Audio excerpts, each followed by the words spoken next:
polling expert Harry Enton had more bad news for their lefty losing it audience. You might think, given that the Republicans are in charge of both the House and the Senate, that a government shutdown might actually hurt the Republican brand. But in fact, it hasn't. If anything, it's been helped a little bit. Take a look here, the shift in net popularity versus pre-shutdown. When we're looking at the Republican Party overall, that brand actually up 2 points. That's within the margin of error, but clearly it hasn't dropped. Come over to this side of the screen. Look at the net approval ratings for Republicans in Congress. It's actually up 5 points since pre-shutdown. So what we're seeing here is the Republican brand in Congress has actually improved somewhat compared to where we were pre-shutdown, despite the fact that Republicans control. And that's the math that John Thune and Mike Johnson are looking at. Yes, Republicans and independents are not blaming the Republicans for Schumer's shutdown. That's good news for the midterms for some. It's rallying the base for sure. Look at this, the net approval rating up 12 points versus pre-shutdown. But it's not just with the base. It's also with the middle of the electorate. Look at this, among independents, it's up 8 points as well. So we've got a situation here where Republicans with the shutdown are actually rallying their base, but it's also something that's not hurting them with the folks in the middle. If anything, it's helping them with folks in the middle. And this is the type of math that if you're Republicans, you like to see, right? Yes, the math is mathing, but what is the shutdown doing to the Democrats' chances at the midterms? So how do Democrats, how are they positioned right now? Yeah, so, I mean, look, the generic congressional ballot, which traditionally Democrats have done really well on, and if you look at this point back when Trump was president the first time around, Democrats are up 11 points. Look at where it is now. Democrats are ahead, but they're actually only up 3 points. This is, in fact, the worst position Democrats have been on in a generic ballot at this point in midterm when there was a Republican president in the last 20 years. And this is no different from pre-shutdown. So Republicans aren't losing on this metric either. They become more popular, and they're actually in a pretty good position for them historically when it comes to the generic congressional ballot. This is a concerning number for Democrats, are you saying? This is a concerning number for Democrats because it's considerably worse than they traditionally do in midterm elections when there's a Republican president. Harry Enton. Oh, dear. Let's bring in documentary filmmaker and commentator Ami Horowitz. Ami, the shutdown isn't hurting Trump, not with the base, and just as importantly, it's not hurting him with independents.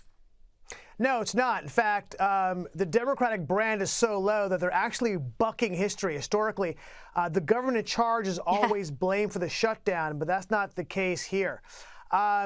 This is, I mean, what do you want? The Democrats have voted 13 times to keep the government shut down. And frankly, look, you listen to Chuck Schumer and what he's saying when he's decrying the shutdown.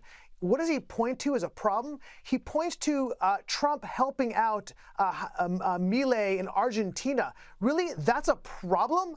Milei is reshaping the Argentinian economy into a free market economy for the first time as a light to the entire region that they will follow. That's a problem? He talked about Trump dancing in Malaysia. Yeah, he was in Malaysia cutting deals left and right. He was in Asia brokering a peace deal between Thailand and Cambodia that is 100 years old. That's an older conflict than Israel and the Palestinians. Yeah, that's what he's doing, and that's what the Democrats are decrying as a problem with this shutdown. And by the way, the coalition of the Democratic Party, which has been strong so far, is now fraying. There's a federal union that is now telling the Democrats, you guys better stop this soon. This is being a problem for us.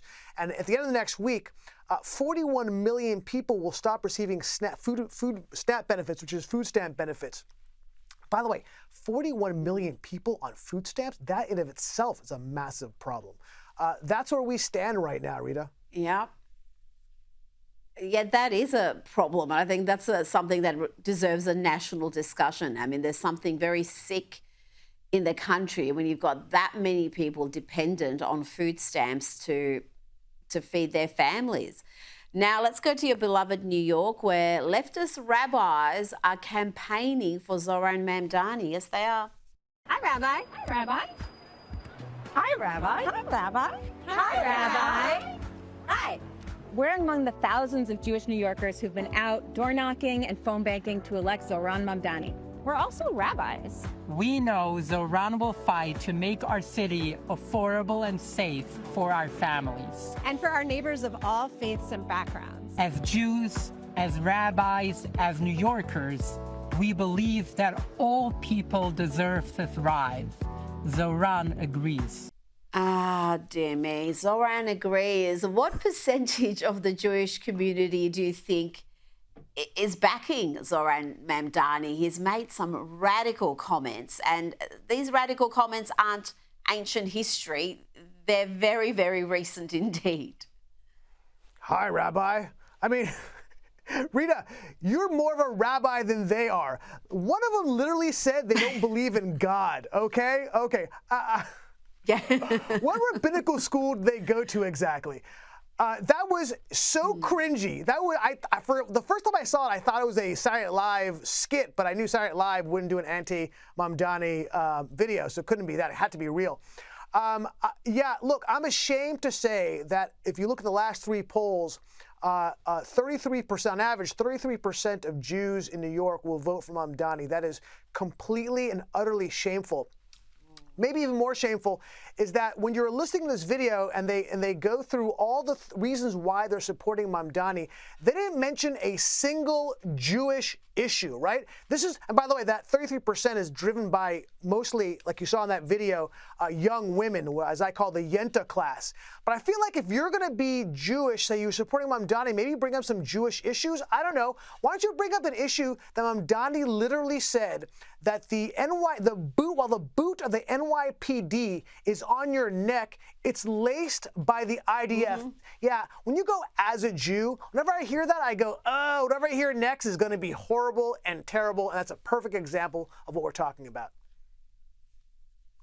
And you say that as a proud Jewish man. I say now, that as a Ami, Jew. we may all want.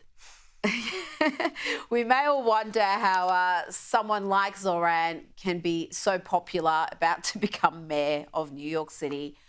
But you hit the streets recently, and I think this next clip explains why.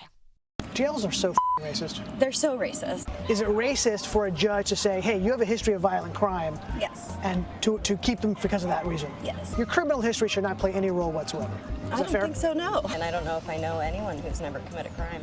Well, just because you commit crime doesn't make you a criminal. Right. That the focus of the criminal system, the judicial system, should be less on safety and more on racial equity. That the judicial system Yeah. should be more on equity. Yeah. Yes. You know, it's the affluent New Yorkers who are the biggest problem, isn't it? It's always the people in the better parts of Manhattan who've got these wacky views and they vote accordingly. Yeah, and by the way, this is the reason why, like Mamdani said, he wants to abolish jails. This is what he said. These are his words. And of course, that comports with what you heard on that video.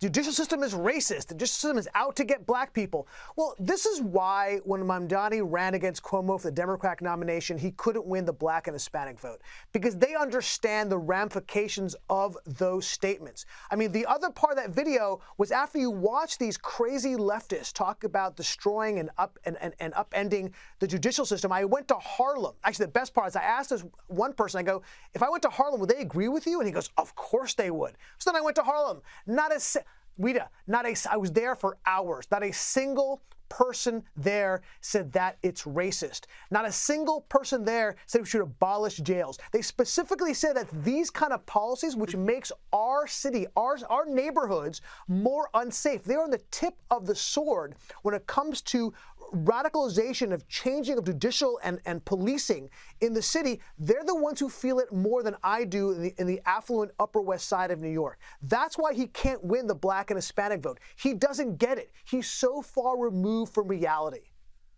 Well, Ami, he doesn't need it because if the odds are accurate, if the polls are accurate, he is going to romp it in. Now, Donald Trump received quite the reception in Japan. He loves Japan and Japan seems to love him back. The president lavished praise on Japan's first female leader, Prime Minister Takaichi, welcoming her pledge to accelerate a military build-up. And he also signed a trade and rare earth deal in Tokyo. Ami, he's also going to be nominated for the Nobel Peace Prize by Japan. So it's been a loving today.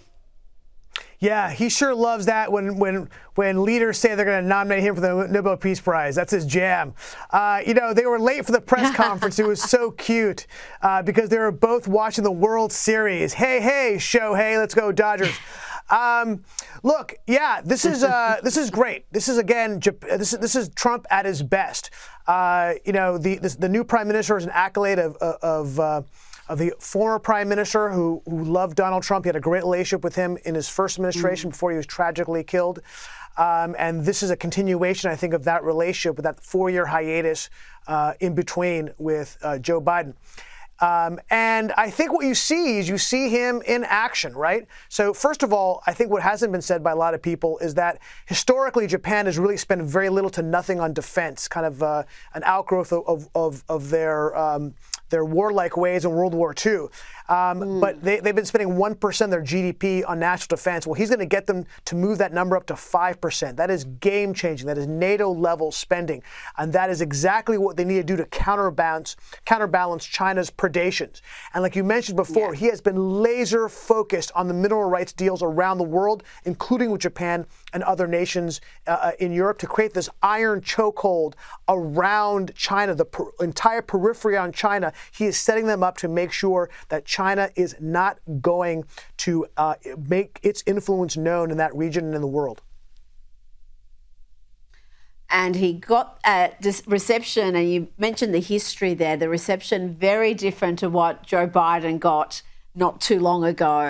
He really didn't have anyone of note greeting him when he touched down. It was a very different fanfare this time around. And importantly, the president also announced that Toyota is going to be spending $10 billion investing in manufacturing plants in the US. I don't have long army, but that is a big win. No, look, no question about it. And like I said before repeatedly, like I'm not a tariff guy, but if using tariffs as a tactic versus a strategy, I'm all for it. If you're able to use tariffs to force people to invest in our country, this is the result of that. Ami Horowitz, thank you so much for your time.